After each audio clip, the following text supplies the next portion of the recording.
I'm like, and just because I was Kobe and I was in the gym and you wanted to be AI and skip practice does not mean that all of a sudden you just still better. No, I got some rings under the belt. So now you already feel like you on top when it comes to FIFA. See, and then I think now would be a great time to play him in FIFA because neither one of us has been on the game since probably the last time we played. And I would come back and whoop his ass thoroughly in the new one. I whoop his ass in the new one. Y'all don't even keep score? I do, but every time I say the score is leaning my way, he say I'm wrong. So it's apparently a deficit I can never come from under. So this is what I started doing, Jayleetv. Snapping a picture when I win and posting that shit.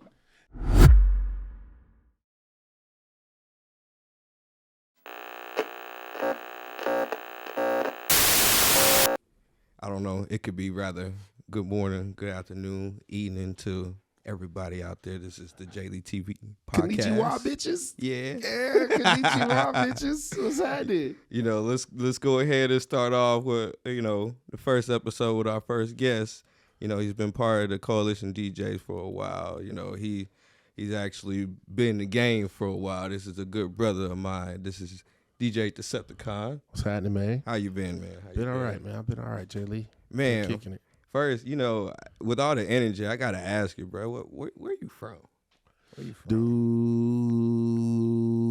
Duval. You gotta hit it right. You feel me? Yes, sir. The Bangham. You know what I'm saying? 904 Jacksonville, Florida. Oh man. Born and raised. So you went to high school and everything. Yeah, Paxton School for Advanced Studies. Oh man, did you join any band, any sports? I did. I was in the Jacksonville Symphony Youth Orchestra. Okay. Till I was 18. So from the time of first grade to 18, I played the upright bass, and I did pretty much every sport. From little league stuff, I did baseball.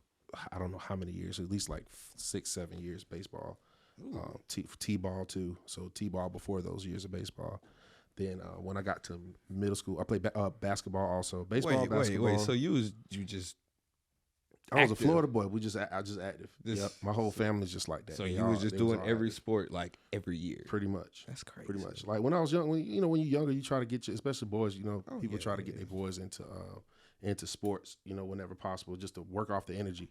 You know what I mean? And I was the only child, so that worked good for me to socialize with folks. You know what I'm saying? So it meant that I get to go, chill with my friends basically because they was involved in the same things I was involved in. So it's pretty cool.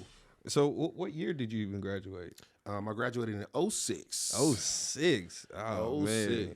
And y'all ain't had no party? I know y'all did. Mm-hmm. We went, I think we had, she was at Disney World. Disney World? Yeah, I think it was at Disney World or Universal. One or two. I want to say it was Disney. I'm pretty sure it was Disney. That's what in Florida. That's kind of what happens when they graduate. They have graduation weeks for the different people that graduate, and then they during that they kind of separate it out where each week is a different couple of sets of schools that's coming if they're doing it there, and so you get your week. You know what I'm saying? Where that one day is the day of you and like maybe 5 or 6 schools, and then all the other schools do other days. Man, so I mean, I know in Florida, music is definitely different out there versus like other states. So I mean, that being said, what did you really grow up listening to? I mean, grow up listening to was gospel till I was like gospel and early 80s and 90s R&B and pop. So like a lot of Janet Jackson, Michael Jackson. Then also a lot of blues, B.B. King. I'll say so. You were more into the old school. It's who you raised by usually introduce you to music first. That is true. That is so. True. On my mom's side of the family, that's where heavy gospel influence from my grandmother. And I was in choir since I could walk. See, so I was in the choir in one of the 4 or 5 choirs they have at the church. I would be in at least 3 of the 4 of them. Ooh. You know what I'm saying? So every day dang near I was at church for something. So where did you become a fan of actual hip hop? You said. So I think I first officially got introduced to hip hop. A hip hop song probably would be Now that I think back to it,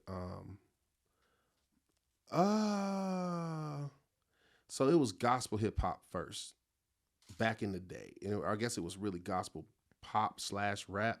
It was a group called DC Talk. It was actually a really popular Christian band. And they did some rap. I forgot what album it was, but Down with the DC Talk was on it. So if you look up the album Down with the DC Talk, that's one of the songs on there. I remember. But that was the first introduction to hip hop rap ish. And somewhere around that same time, I heard Curtis Blow. Okay. You know what I mean? So on one side, during the summertime, I'm with my dad's family, usually in Orlando, in the summer times, or Atlanta, and then in the winter times. So that's when I would go be with my first cousins and so forth. Those are like my closest family. So I would go kick it with them for the summer or the winter, and then in school times, I'm at home in Jax. So okay. So I mean, you already said you was very active. I mean, people in Florida are very active. So. Yeah. Where that became of you becoming an actual DJ? That didn't start till college. So did a lot of music stuff in my youth, and then in school, we started let's say it properly.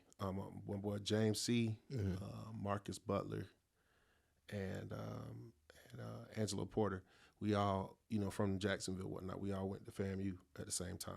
So we had apartment parties we used to throw. You know what I'm saying? Just to get the ladies out and, kick it. Everybody want to throw a house party type deal.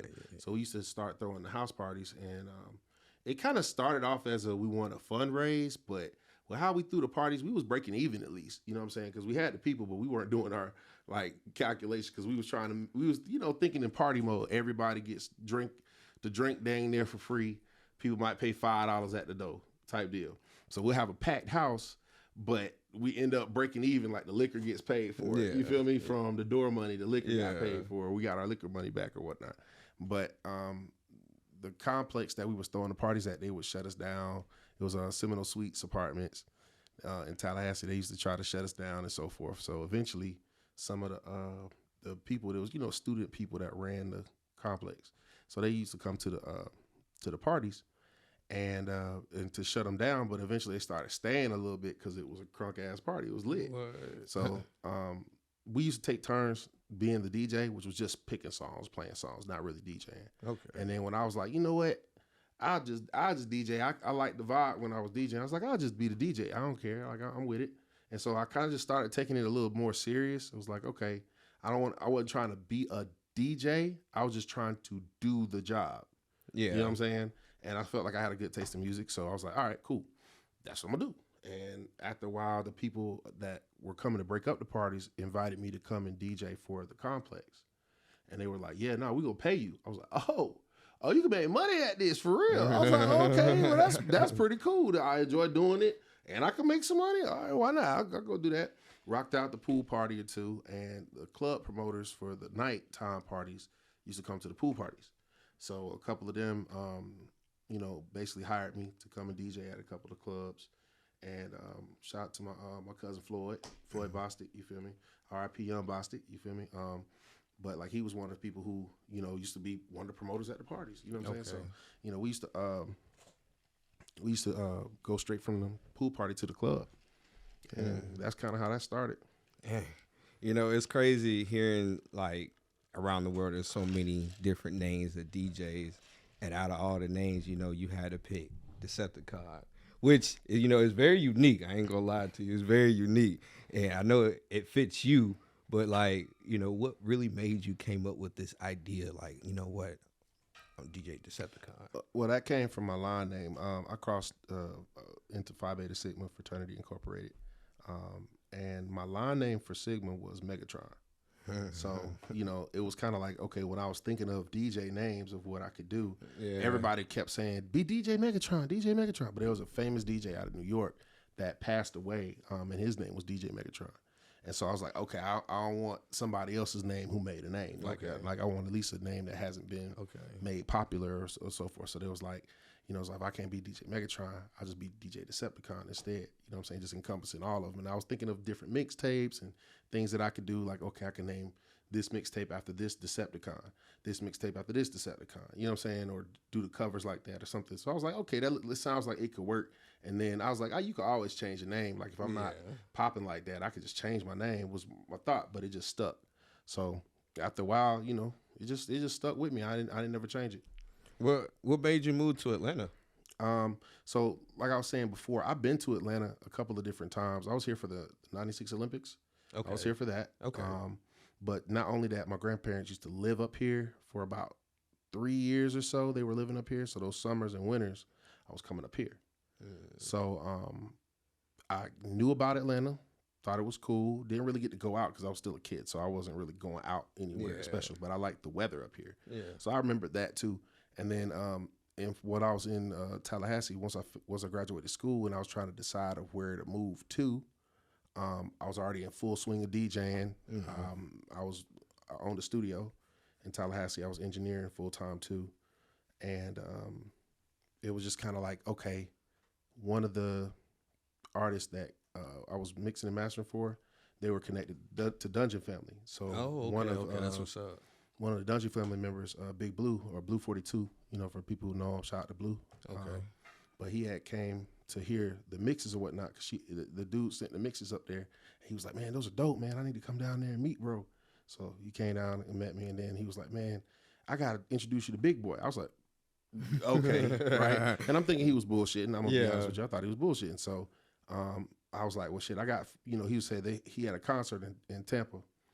Converse concert was sponsoring it, and I was like, well, shit, if he's lying, I got friends and family in Tampa, so you know what I mean, no big deal. If he paying for the gas, he, you know, taking care of that, I'll drive him down there. What don't matter.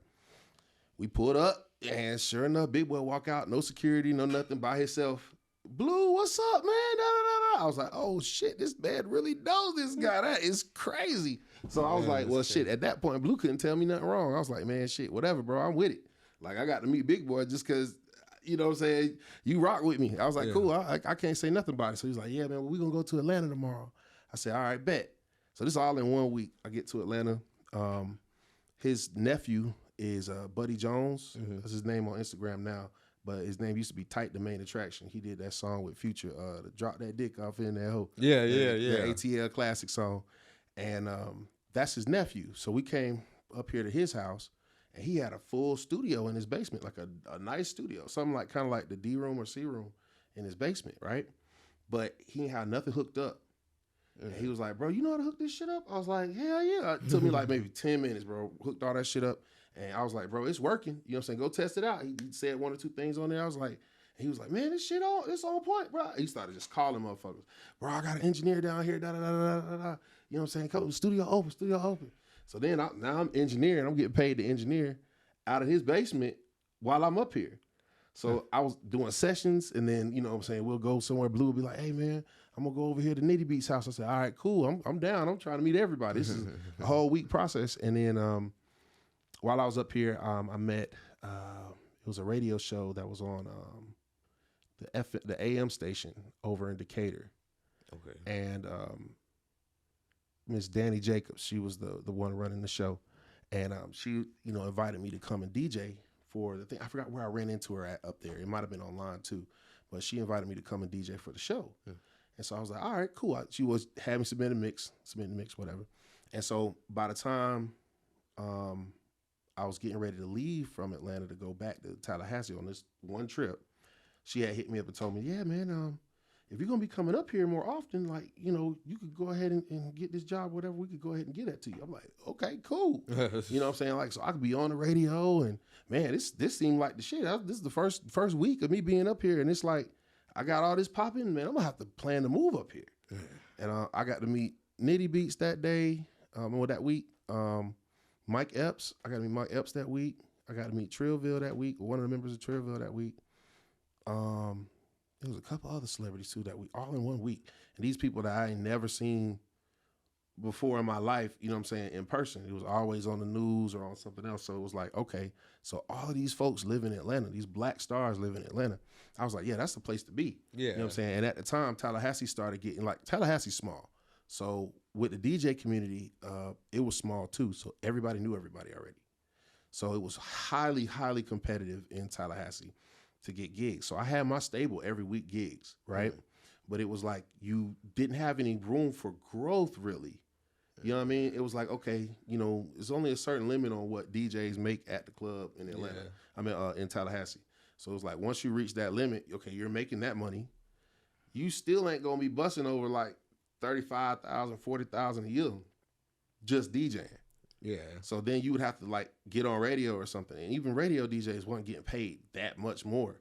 You know what I mean? It was really kind of like what packages they sold is what they got paid off of more so. You know what I'm saying? Mm-hmm. They got a base salary and then there's packages and shit that they sold and events, them hosting events, and that's how they was making their bread. But it's like I would have been stuck. I'd have been stuck in Tallahassee. If I would stay in Tallahassee any longer, bro, I would have been stuck. Do you feel like you're a competitive DJ? I mean, I'm competitive. I can tell. I mean, the times I've been around you, I mean, I've met plenty of people, I could say. I mean, what was the first day I actually linked up with you was, you know, Michael Montana. Shout out to him, you know. Yeah, shout out Michael. What's up, yeah, bro? you know, he's been showing nothing but love ever since. Shout out to Bella Black. She was another one that I met. Them good people. Yeah, you know, I remember when you even called me and said, hey, you trying to be in a little session with Mike Epps? I'm like, what? What you mean? Yeah. Mike, shout out to Mike. Yeah, you know, so I could definitely tell. I mean, I ain't gonna lie to you. You really surprised me one night going to the club and you DJing. You know, I've been around a lot of DJs, but I don't know. I guess you really shocked me when you started playing some Louisiana music. I was like, oh all right, man. They got a melting pot up here, man. You got to play to your crowd. You know what I mean? I've done a lot of different types of parties. So I've had the one thing about being a DJ is if you don't know how to play to the crowd, what are you doing? You know what I mean? It's just that's just kind of it. Do your research before you go to a club or a venue or a party. Ain't nothing wrong with asking questions. I ask it every time. Every time somebody book me for a show, what type of event is this? You know what I'm saying? Yeah. I hate the times where it's exciting but terrifying to show up to a gig not knowing what the crowd is going to be like, and not knowing what you should be playing. So like just recently, like they told me it was an event, birthday party, something. I was like, and I asked them what music to play, and they was like, oh, a little bit of old school, you know, maybe a little bit of new school, you know what I'm saying, hip hop, but mostly a chill family, you know, family reunion type of vibe. I'm like, all right, cool, man. When I got there, bro, I promise you to God, I think I played an Isley Brothers song or something. And a lady got up and said, all these Christian folks in here, you want to play the Isley Brothers? I'm like, oh my God. I was like, okay. I see what's going on. Well, what you want me to play? Play some gospel. Okay, all right. And when I tell you, we rocked out gospel the whole night. Because it happened to be a choir. Yeah. So it was a choir of people. There was the choir folks, and one of their daughters it was their birthday. So that's what they were doing it for. So you got the choir director, the pastor. Now the pastor was like, man, you was good, bro. I don't know what they talking about. I was like, okay, all right, pastor, for sure. And then, but the rest of them was like, nah, just play gospel, bro. Just stick to gospel. So I played a lot. You know what I mean? But I already had that bag. I had the gospel bag, so that was nothing. And they were an older crowd, so it made it a lot easier too. And see, I can tell you've been building up a lot of your connections, and it's crazy how like even when we met, like. Because I met you through Sleep, you know, shout out to Sleep because Sleep BSM. You know, if it wasn't from him, there'd be a lot of things Sleep I wouldn't be able to be doing right now. And I ain't gonna lie, even one of my childhood, shout out to Johnny Drugs, he's actually one of the reasons why I actually knew more about Brick Squad in general. Because I was gonna ask you, you know, I didn't even know how you knew about Brick Squad because he's the reason why I knew more about Waka. OJ the Juice Man, you know, the rest of I didn't even know much about. I just knew about Gucci, but I didn't know about much until he started like playing their music back at home, and ever since then, it's like, oh, now that I'm linking up with these folks, it's like, oh, well, he's the reason why, because I never really knew about this side. Right. You know, it's crazy, and you know, I didn't know how long you really been knowing this. You know, the rest of the people. Yeah, man. That's just, you do good work, bro, and you try to, you know, support the people that support you. That's pretty much it. That's all you got to do with connections. Stay out of the bullshit. Stay out as much of the bullshit as you can. Yeah, that's stay in your lane, brother. So I gotta ask you, about the coalition because there's a lot of people who really don't know about coalition. So first, you definitely gotta help me out and definitely tell everybody about coalition and what made you and how did you join Coalition DJs? Well, when I came to Atlanta, I didn't. I think I might have heard of Coalition DJs before I moved. In fact, no, I know for a fact. I heard of Coalition before I moved up there to Atlanta. But I was a Fleet DJ and a Coast to Coast DJ and Nerve. So shout out DJ Classic, shout out DJ Johnny O, and who was running Coast to Coast at the time? Ooh. I can't remember, but I know DJ Froggy was somebody who kept in contact with me often. And dang, bro, I can't remember Rose's name. That's horrible. I'm gonna look that back up because I need to reach out and say what's up. But yeah, but because of that, I became aware of DJ crews. Okay. So I started learning about the different DJ crews and who they were and what they did. But I had heard the name of Coalition DJs like just amongst the names of other crews or whatnot. And it was like, okay, cool, But then when I moved to Atlanta, I was just like, I'm gonna run Dolo. I had my own DJ crew, Crossfade DJs, when I was in Tallahassee. So once we kind of disbanded because everybody moved, once we graduated and so forth, it was like, okay, well, shoot, I got a crew. I don't need to join no other crew. I'm just gonna rep my crew, here, type deal. And then, so then when I got up here, it was like, okay. I'm getting gigs, doing regular gigs and so forth, and linking in with the studios and things like that. Stuff I had been coming back and forth and doing for months at that point. But I was locking in with everybody, and it was an artist that paid me to host a mixtape, and it was going to be co-hosted with DJ Westside. So shout out to DJ Westside. Big shout out to DJ Westside. That's my brother, man. Yeah. That's my brother for sure. So he ended up having a real bad car accident. And we weren't gonna be able to finish the tape. Right. You know what I'm saying? I didn't even know he was in a car accident. I just was trying to hit him up for like a week straight, and we had the deadline was coming up, and it was like, man, like when are we gonna do this tape? Like, we at least need a good couple of days, you know what I'm saying, to get it done. And he finally hit me back and was like, bro, I was in a horrible accident, da da da. And I was like, damn, you know what I'm saying? Like, and his car was messed up. Boy, the pictures was ugly. But anyway, I told him straight up, I was like, bro, don't worry about shit. Just send me your drops. I'll do the tape. You feel me? And get it done. We would just both get paid. Fuck it. You know what I'm saying? So I did that. And then from that day forth, man, we was linked in. You feel me? So then he was like, man, I got to introduce you to Funky. I was like, all right, cool. So we went to see Funky at Strokers. Funky let me hop on for like 10, 15 minutes, on the turntables and whatnot. He was like, well, let me see what you got type shit. I don't think anything, you feel me? And he was like, yeah, bro, you good, you in, you good. I was like, okay, cool. You feel me? That's dope. So that's how I became a part of Coalition. But how Coalition was officially started, that was way before I got here.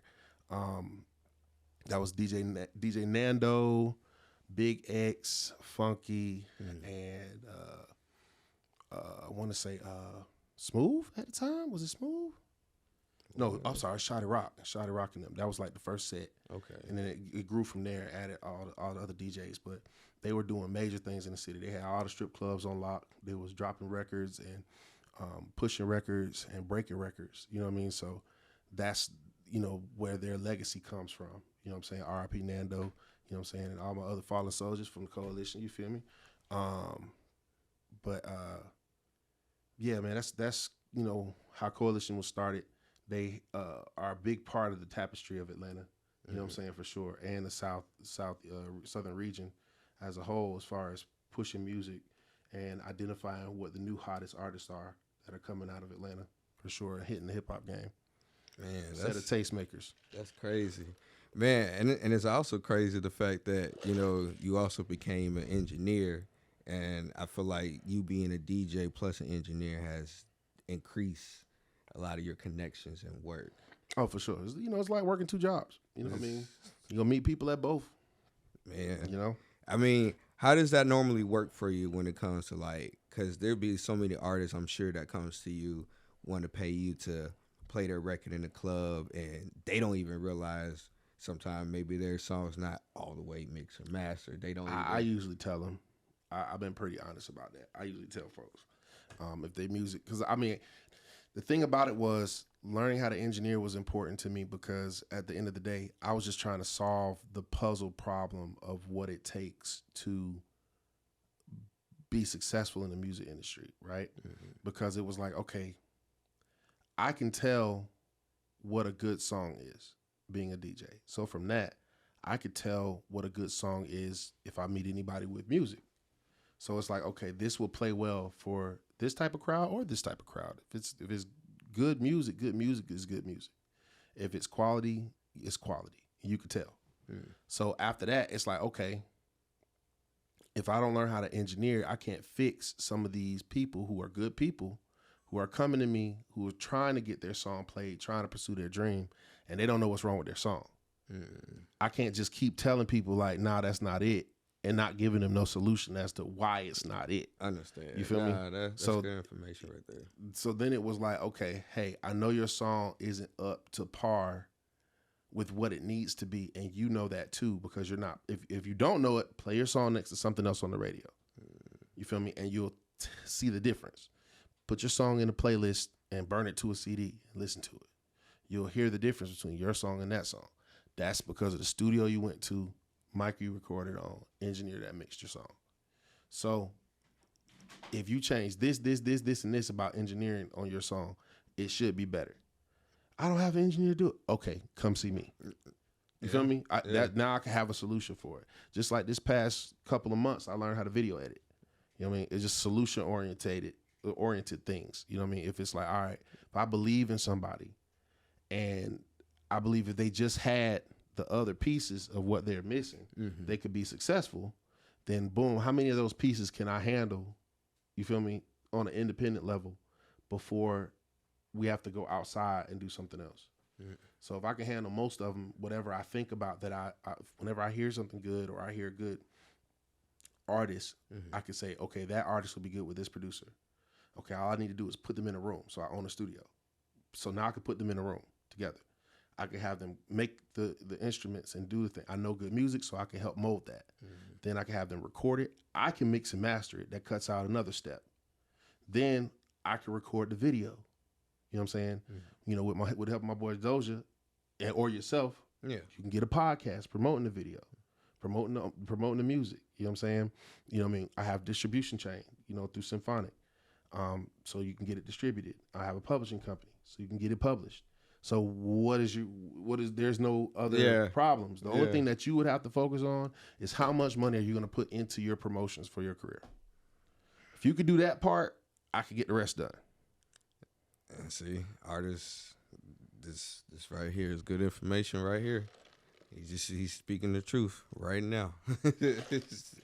Yeah, man, because some artists do deserve a break, bro. I'm not saying, you know, people shouldn't do it, you know, deserve a break. I do believe that somebody should be able to be discovered and be talented. They have to be talented, and that's, you know, and have good work ethic. But if they're talented and have good work ethic and of sound mind, they should be able to have a shot. You feel me? At least if they run into me, they should have a shot. That's true. A lot of people, they sabotage themselves though, but I be trying. Shit, I try. I don't know. I try. That could be egos, you know. Sometimes it's ego. Sometimes it's just life experience. You know, that too. I mean, it's just life experience. You know, people don't see far enough in the future as to what they want to be. They just have an idea of how they want to be seen by others at that point in time. And it's more important than that. You know what I'm saying? It's bigger than that. It's a business. Yeah, I understand. Every business has its ups, downs, and, you know, incomes and outflows. Yeah, I definitely understand. Man, tell me about your artists. Definitely tell me about your artists. I found some good artists, and those artists, you know, I decided to work with. And let's see who's on my roster. So we got Rose Naughty. That's the queen. You know what I'm saying? She's turning up right now. She's doing big things. All right. Shout out to her label. I do management. So her label is called Music Money Management. Or excuse me, Music Money LLC. That's the label name. Okay. And shout out to Robert and Miss Dez. But they do their big thing with her. You know what I'm saying? So I kind of handle the on the ground works and the musical side of things. Okay. So like their engineers that they trust are my boy Evil G and myself. You know what I'm saying? So I got them. Astro, 1900 Astro. Yeah. I mean, he be doing his thing. And he just got distribution with Sparta. So that's freaking dope. You know what I'm saying? And he's just released an album on March 29th. Okay. You know, Up to No Good. All right. Rosanati's dropping projects or dropping songs every other week, it seems like. You know what I'm saying? Or at least once a month. We dropping a new song, video included type deal. So she's moving and shaking in her path. And I got my dog Julio the Don, ATM Julio. You know what I mean? He's doing a big thing. And then there's other artists that, you know, I work with also that aren't under direct management, just more like advisement and services. So like Spotlight Movement. Okay. I mean, I support them boys. Whatever the hell they got going on, bro, I'm with them 100%. You know what I mean? Those are some of my friends, legit. You know what I'm saying? I could really say they friends. They friends of mine. Okay. You feel me? So shout out to them boys. Shout out to the whole Spotlight fam. Dirt, Faye, Few, Yacht, Biggity, all y'all boys, man. Shout out to you. You know what I'm saying? Shout out to the ladies of Spotlight too. And other than that, it's a whole tapestry of Atlanta artists that I just support. If they got good music, man, I support them. Yeah, because you've been, Michael, all of them. You know what I'm saying? Connected to a lot of them. Was there artists that, like, even from the beginning, that really motivated you to keep going? That motivated me. I you know what? I'll say between these ladies are inspirational when it comes to them doing music. The ones that do it the right way. Yeah. Like Bella.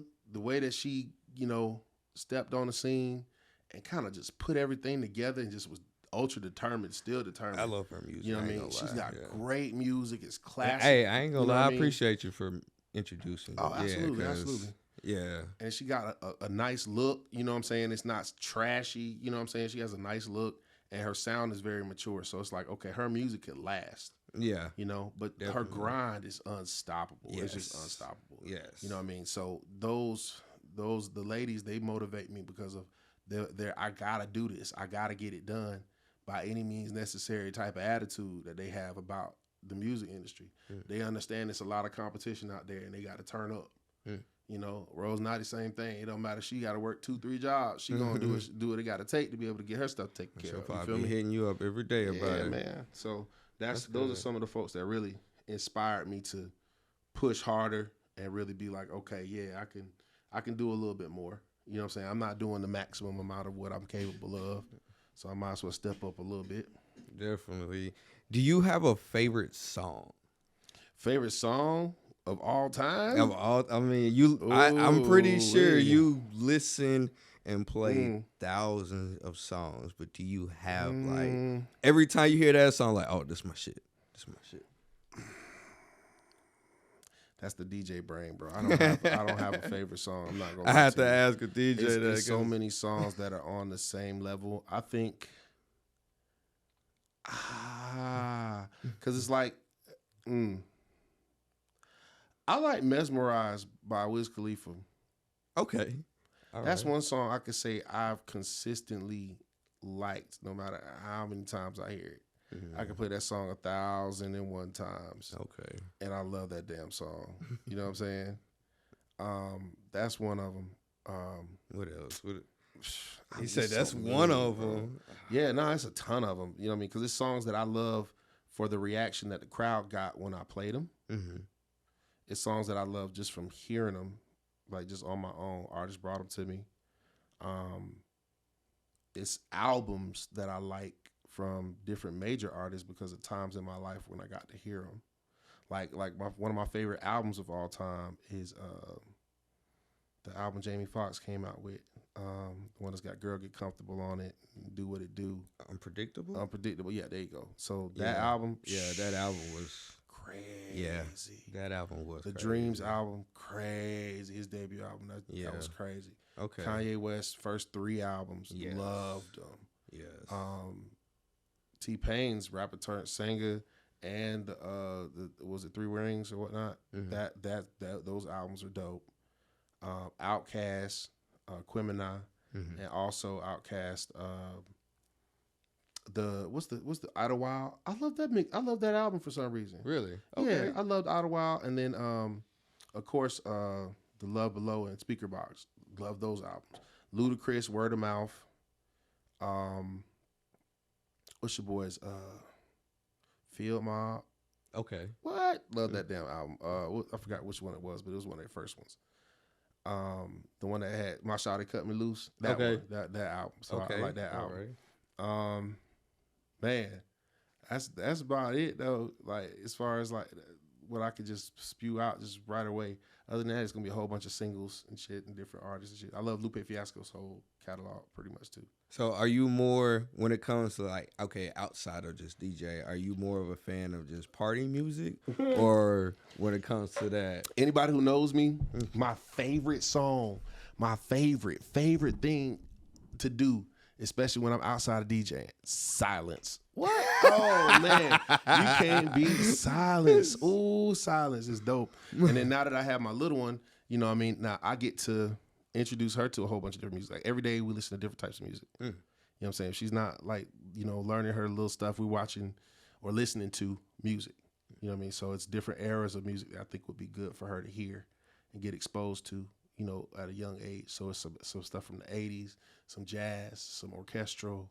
You know what I mean? When she goes to sleep, it's flutes and Andre 3K. You know what I'm saying? Like when she go to sleep, when she's vibing in the living room playing with her blocks. You know what I'm saying? It might be something on the lines of some 90s pop.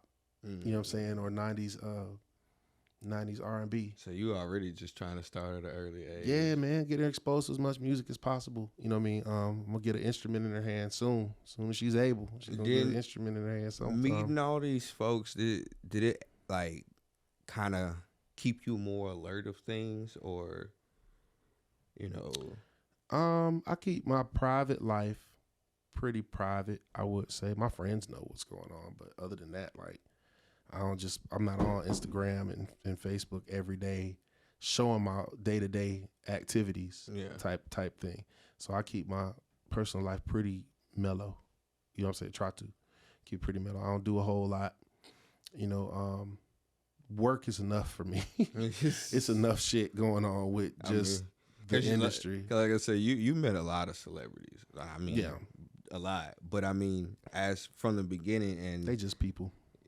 Which, they just people. Definitely understand. They just people. I mean, after a while, did it start keeping you like, all right, maybe now I'm meeting these folks and they're trying to work with me. I'm probably gonna might start eating a little healthier. I might, you know, try to get a little, you know, at least try to stay out of trouble or out of the bullshit that goes on over there. Or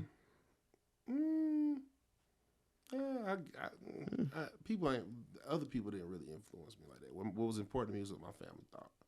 No, this is definitely important because, you know, a lot of people don't have that kind of mindset. So, you know, a lot of people will step in and they see the spotlight and that should be, I ain't gonna lie, bro. That should be so weird. I mean, see the spotlight and go left. Okay, I get you. You on see that. what I mean? Yeah, like so, I don't like the spotlight like that either. Yeah, I don't like really you know, there's some people that likes to come in and they're just trying to grind. They trying to get their money. They trying to dip. Some people like to get in. They flashing everywhere. I don't like the shows of it from an artist point of view. DJing wise, I like DJing shows. Mm-hmm. That's always fun. I get an adrenaline rush from it, so that's pretty cool. Podcast is cool, but even in the DJ booth, you're behind the booth, you put up somewhere. You know what I mean? So people just know and feel your presence, but they don't always like have you in sight. You know what I'm saying? And that's pretty cool to me. I like that setting. But like being a rapper on stage with the mic in my hand, and that's never been something I wanted to do. You know what I'm saying? That's just not a vibe. And I feel like, to me, whatever your heart tells you to do and your mind tells you to do on a daily basis, that is what you enjoy. You know what I mean? Mm-hmm. So it's like if I've had access to I could have been an artist a long time ago. I engineered. So I could have recorded myself a long time ago. If I didn't take any of those opportunities to do that, I'm not about to start now. You know what I'm saying? I will do my jobs and passions that I already do in the industry. You know what I'm saying? It's a lot. It's a lot to do, man. It's a lot of money to make, and it's a lot to do without having to be the star artist. Do you feel like DJs don't deserve enough credit? I think DJs should be paid more. I think DJs get credit in places. I think some DJs overestimate what they add to the tapestry of the industry. And I think some DJs are underappreciated for what they do for the industry. The generation is definitely different. I'm pretty sure, there's still times where you still hear DJs hosting projects, but I remember back then, even when on Dat Piff, where we used to always try to, all right, I want to find a DJ to host my mixtape. Correct. It used to be like hunger like that, but now people don't know the business, and I believe that that's the real problem, because honestly, DJs could have been putting out more albums and tapes and so forth and so forth. They just do them in a different format, or they wouldn't do them for money. I mean, a lot of DJs still put out mixtapes. It's just who listens to them, and when they listen to them, what do you get from it? Because like DJs were making mixtapes. They was selling CDs, bro. They was getting bread off that shit. You feel me? Like, niggas was making bread. So it's like once that industry died, it was kind of like, You feel me? So with DJs, it's just where you DJ, who you DJ for, or you got to be a producer. You feel me? Okay. So either you're DJ in that club space, you feel me, in Italy, and you somebody, you know what I'm saying, or at Tomorrow World for a festival, or you're so-and-so Migos DJ. If you're not one of those, you're not gonna be rich. Yeah. You're gonna make it. Especially if you're in Atlanta, you can make a living. Because DJs are still important. Yeah, DJs are important. And especially a place like Atlanta that has so many venues that want DJs, it's good money here. You know what I mean? You should have a gig a week pretty easily. If you're good. If you're trash, then no, you're not gonna get, you know what I'm saying? Because like I ain't gonna lie, I've gone. Like I went from DJing like 4 to 5 nights a week to once COVID hit and all that stuff went around, it was like I didn't really want to go back. I was so used to being in the studio, like during COVID and so forth. I was in the studio making the same amount of money or more.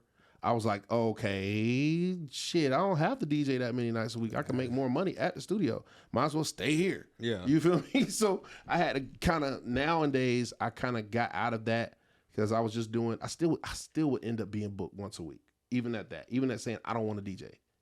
You know what I'm saying? Like club, I don't want to do club. Still DJing somewhere once a week, from birthday parties to family reunions, whatever. So the money's there. So the job was never a not job. So did you only did this in here, or I mean I know you in Florida too, but I was traveling to Florida. But you was traveling other places. Yeah, I was traveling out of town and so forth and doing gigs. I went to Philadelphia and DJ'd. I went to goddamn, Florida all the time. Alabama, Birmingham, you know what I mean? Yeah. I still travel and DJ. Like, that's not a thing. You know what I mean? If you're a good DJ, you have a job. Oh, definitely. You just have to be available to take the job. Now, you know what I'm saying? See, back at home where I'm from in Leesville, Louisiana, we got I call him an OG DJ. He still be popping. Shout out to DJ Smoke. Shout out Smoke. What up, Smoke? Hey, this man has DJ'd at every event and every building back at home, from homecoming to prom. Every time there's no hate on every other DJ out there back at home. So I'm just talking about this OG. Like, every time you see Smoke DJing, we know this night finna be good. Yeah. So that's why I say, consistency. Yeah. It's like going to the church and knowing you're going to get a good sermon depending on the pastor. It's the same thing. It's the same thing. You know what I'm saying? It's just club church. You know what I'm saying? No, I'm not trying to be blasphemous.